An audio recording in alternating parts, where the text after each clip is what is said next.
Empresas são organismos vivos e hoje a gente vai entender isso na prática. Vamos conversar um pouquinho sobre o terceiro trimestre de 2022 de AS Brasil e perceber como é que aquela fonte hídrica que em 2019 causou uma grande tragédia nos resultados, agora, no final de 2022, apresentou excelentes resultados. Vamos olhar um pouquinho em relação também aos seus investimentos e qual a minha opinião final em relação a essa ação.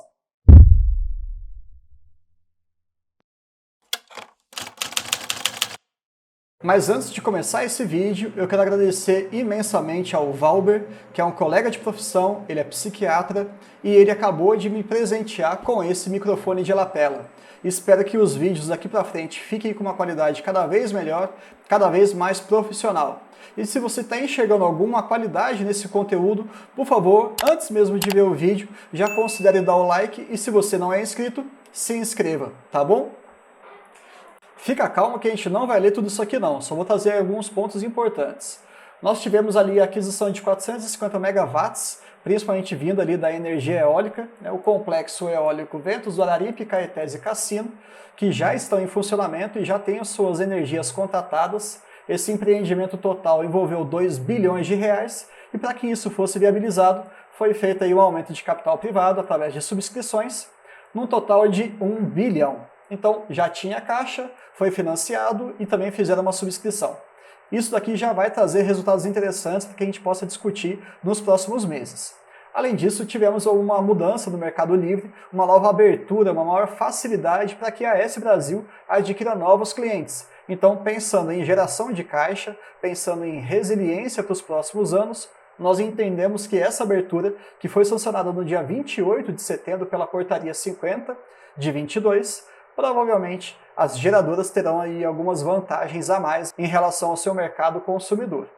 E sem contar também aqui essa questão de carbono neutro, em que a AS Brasil neutralizou todas as suas emissões de gases de efeito estufa, adquirindo créditos. Isso aqui é muito importante pensando naquela política ESG na prática, não aquele ESG que é apenas da boca para fora. Mas vamos dar seguimento aqui. Hoje ela conta com 5,2 gigawatts de capacidade instalada, já presente em São Paulo, Bahia, também o Ceará e o Rio Grande do Norte. Com as novas aquisições que a gente acabou de mencionar, expandiram para Piauí, Pernambuco e também Rio Grande do Sul, mostrando que cada vez mais eles estão se espalhando pelo nosso país. E isso é muito importante porque a geração de energia ela está sujeita a oscilações climáticas. Ficando em vários pontos estratégicos, isso pode trazer mais perenidade para o negócio. Entrando em mais detalhes aqui agora para o portfólio, a gente enxerga que atualmente funcionando nós temos 4,2 gigawatts, com uma dependência muito grande, de 2/3 aproximadamente, em relação à energia hídrica, o que no meu ponto de vista é muito ruim, mas a proposta da empresa é sem dúvida nenhuma diminuir cada vez isso mais. Se nós formos considerar aquilo que ela vai terminar de construir, podemos concluir que chega a um valor de 5,2, diminuindo a sua dependência da energia hídrica e aumentando ali a diversificação em relação à eólica. Mas o objetivo final mesmo da empresa, pelo menos nesse ciclo de investimento, é chegar a 6,7 gigawatts. Então, saindo de 4,2 e indo para 6,7, nós temos um aumento aí de quase 60%. É um baita investimento, diversificando bastante a sua matriz, saindo de 64% da energia hídrica, no contexto atual, para apenas 40%. O que eu enxergo com bons olhos e vocês vão entender com calma por quê. E já que a gente está falando de investimentos, a gente tem que observar dois movimentos. Uma é a construção efetivamente de novos complexos e a outra é a aquisição. Nesse slide aqui, eles falam bastante sobre as construções do complexo Tucano e Cajuína, o que são complexos bem posicionados, com um aumento de diversificação. E o total investido aumentou muito do terceiro trimestre de 2021 para o terceiro trimestre de 2022. Quase 3 vezes mais. Saíram ali de 237 milhões para quase 700. Então enxerguem que no curto prazo, provavelmente o dividendo ele vai ficar comprometido, mas esse dinheiro está sendo muito bem utilizado para justamente crescer o potencial de geração de caixa. E fazendo uma pequena perspectiva aqui, enquanto que nós teremos resultados dessas construções, percebam que a própria empresa fala que ali aproximadamente em 2023, que está logo ali, isso daqui já terá resultado para a gente. São ali alguns contratos de longa data, e isso também me interessa bastante, de 17, 18 anos, cada uma delas, mas o total que vai ser investido nesse ciclo, pelo menos nesses dois complexos, de 22 até 2026, gira em torno de 3,3 bilhões. É muita grana. Então a gente espera que realmente isso se converta em remuneração para o seu acionista. E se você está gostando desse conteúdo e se você acha que esse microfone ficou melhor mesmo, por favor, deixa aqui um comentário avisando para a gente. Qualquer coisa a gente acaba fazendo ali um ajuste técnico, eu peço para o Mike editar e melhorar esse som. E mais uma vez, se você não for inscrito no canal, eu vou pedir para você clicar aqui no botãozinho, principalmente porque mais de 80% das pessoas que acompanham o nosso conteúdo não são inscritas. Então eu não consigo ter uma realidade ali do que está sendo interessante ou não para vocês. Então agora a gente já citou um pouquinho sobre as aquisições que foram feitas e também em relação às construções que estão em andamento, mas vamos olhar um pouquinho para o desempenho operacional. Percebam que a energia solar ela oscilou muito pouco trimestre a trimestre, né, de 21 para 22, e também no acumulado anual uma pequena oscilação de 4%. Nada tão relevante. A eólica também seguiu mais ou menos o mesmo caminho, oscilando muito pouco, 3% em relação ao ano passado, e no acumulado ficou praticamente no 0 a 0. Mas a energia hídrica teve um aumento expressivo de 32% olhando para o ano passado, e no acumulado desse ano já tem um impacto de 22% de aumento. E a gente vai entender com mais calma agora por que esse foi o trunfo desse trimestre que acabou de ser finalizado. Se vocês forem olhar os níveis de reservatório, em 2019, 2020, nós passamos por uma seca muito intensa, e isso acabou impactando negativamente os resultados de AES Brasil. Mas, agora, pensando que nós estamos com 57% do nível de reservatório em relação à sua capacidade máxima, isso traz um pouquinho mais de tranquilidade, porque de setembro, outubro, novembro e dezembro, geralmente não há grande oscilação para baixo. E eu estou falando isso em função dos últimos 10 anos, de 21 e de 2020. Então daqui para frente nós esperamos que fique relativamente nivelado. Nada que venha, por exemplo, comprometer as operações.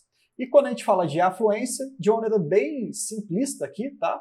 Seria a vazão, o fluxo nos rios em que a AES Brasil consegue gerar energia.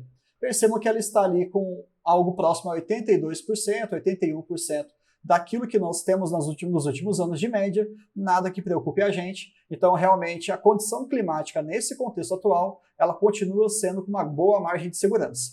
Agora, vê se você concorda comigo, olhando aqui para a questão também do portfólio de energia e principalmente para essa linha aqui, nível de contratação atual. Essa é a informação mais importante. Vamos supor que a AES Brasil tem 100% da sua energia que vai ser gerada contratada. Tranquilo? Só que, de repente, acabou acontecendo ali alguma oscilação com os ventos ou alguma manutenção nas suas hidrelétricas que faz com que ela não consiga entregar toda aquela energia que foi prometida.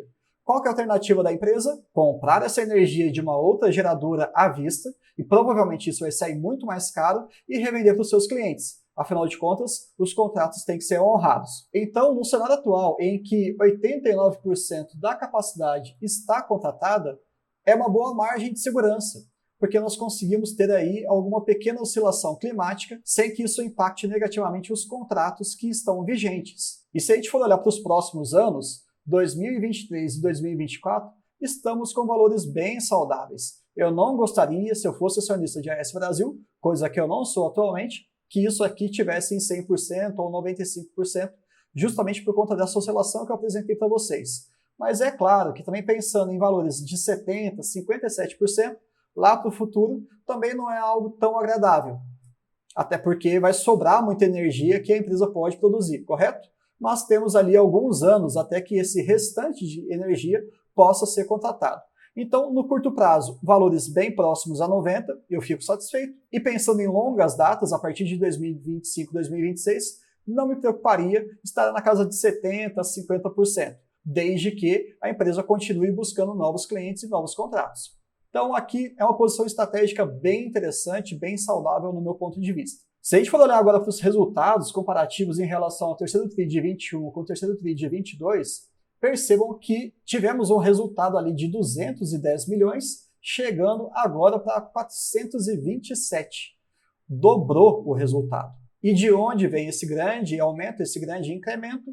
Aqui, da energia hídrica. Quase 150 milhões só disso. E é nesse contexto que eu falo que as empresas são organismos vivos. A energia hídrica tinha causado uma grande rasteira no passado, e agora tem apresentado bons valores. Isso é muito importante para que o acionista dessa empresa não fique preocupado no curto prazo. Oscilações vão acontecer, esteja atento a elas. Se for um aspecto conjuntural, ou seja, daquele momento, não tem problema. Agora, se for uma mudança estrutural, algo que tende a ser permanente ou com impacto mais perene, aí a gente começa a ficar um pouco mais receoso. Olhando no acumulado também, dos 9 meses, saíram de 1 bilhão e chegaram a 1,2 bilhão. Então, um aumento aí de 20%. De novo, né, com uma participação bem relevante desse segmento hídrico. E quando a gente fala de despesas, de custos operacionais, a gente tem que ficar atento àquilo que a empresa consegue gerir e àquilo que ela não consegue. Por exemplo, a inflação. Essa foi a grande vilã que fez um aumento aí de 21% em relação ao ano passado, que acabou saindo dos seus 118 milhões, chegando aos 143. Então a inflação é um aspecto mais do nosso país, é um pouco mais relacionado à nossa economia.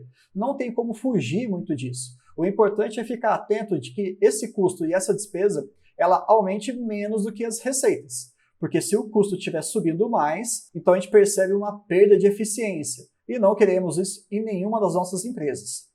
Quando a gente olha também um acumulado, saíram ali de 314 e foram para 389, um aumento também aí aproximado de 23%, com a inflação sendo a grande vilã.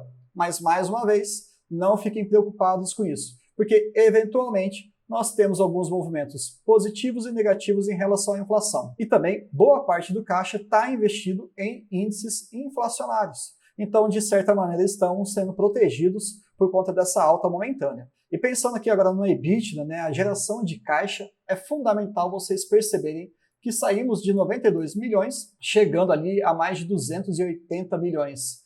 Um aumento de 3 vezes. Isso é muito expressivo, isso é muito importante. E, mais uma vez, está ficando até cansativo falar, né? A fonte hídrica foi a grande responsável, mas não podemos ignorar as outras fontes também. A eólica, e ele separa aqui Tucano, e também a solar de uma maneira mais geral. Quando a gente olha o acumulado, saindo de 661 milhões para 823, um aumento acumulado de 9 meses de quase 25%. Então, sim, está crescendo de uma maneira bem consistente. Se agora a gente for olhar para o resultado financeiro, a gente tem que prestar atenção em alguns aspectos que eu vejo como positivos. Tá? Quando a gente olha para as receitas, saímos ali em 2021, no terceiro trimestre, um CDI que estava na casa dos seus 4%, e agora, no atual terceiro trimestre de 2022, subiu para 13%. Então, naturalmente, nós temos que as receitas elas acabam sendo valorizadas, elas acabam sendo incrementadas. De 56 para 115, um aumento aí próximo de 100%. Maravilhoso.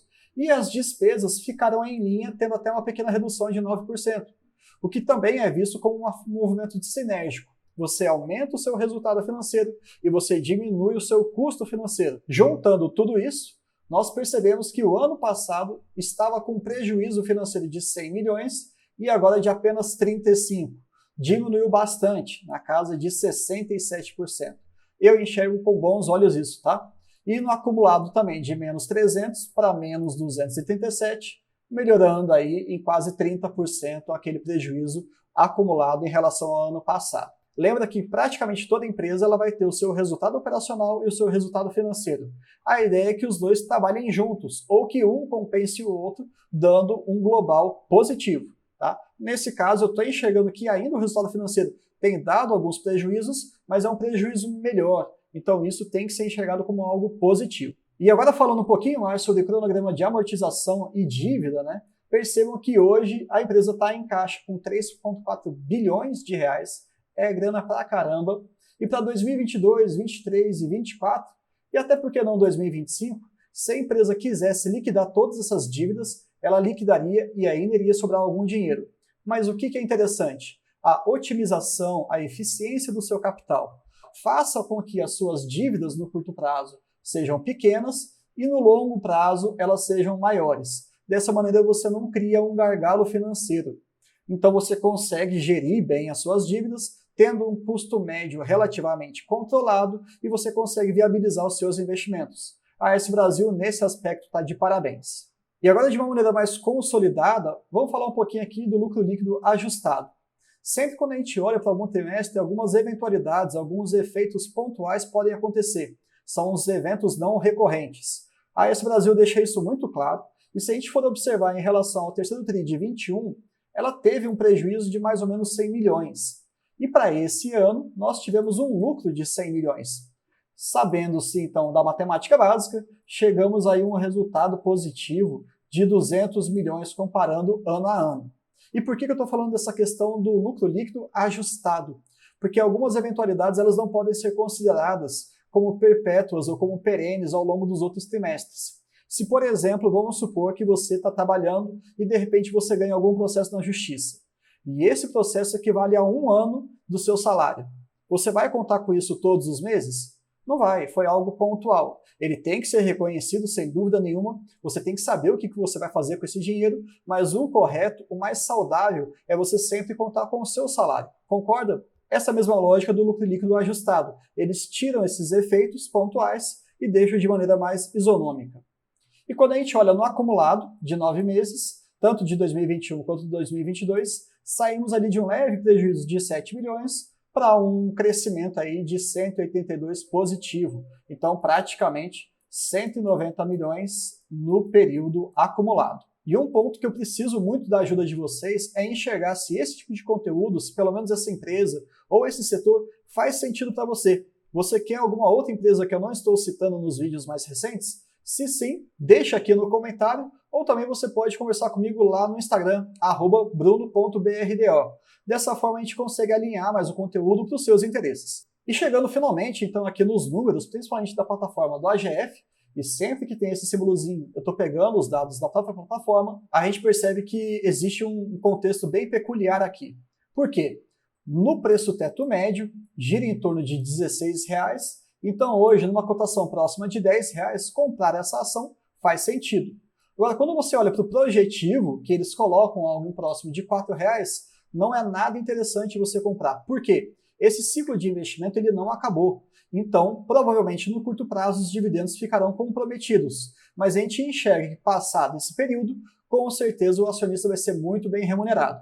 Se você for colocar a projeção que eles estipulam de 26 centavos para esse ano, nós teremos um dividend yield projetivo de 2,6%, extremamente baixo. Mas, de novo, não olhem a fotografia, olhem o filme, isso é o mais importante. Mesmo que ela tenha aí uma política de dividendos recentemente alterada para semestral, coisa que não me agrada tanto assim, mas não seria nada impeditivo, eu vejo que abaixo de R$10 talvez seja interessante fazer uma aquisição dessas ações. Mas acima de R$10 eu prefiro ficar assistindo e aproveitar outras empresas. De novo, a AES Brasil é maravilhosa e tem mostrado alguns resultados interessantes, mas a gente sempre tem que entender aonde melhor o seu dinheiro vai ser alocado. E é por isso que eu vou deixar para vocês um vídeo aqui no final de um outro segmento, não tem nada a ver com energia, mas está conseguindo a autossuficiência para os próximos anos. Já imaginou uma indústria de embalagem que gera toda a sua energia? Ou seja, ela não vai ter custo com isso. Pois é, estamos falando da Irani. Vou deixar aqui o card final, se você tiver interesse em assistir, tá aqui já o link direto. Combinado? Por hoje é só e até mais.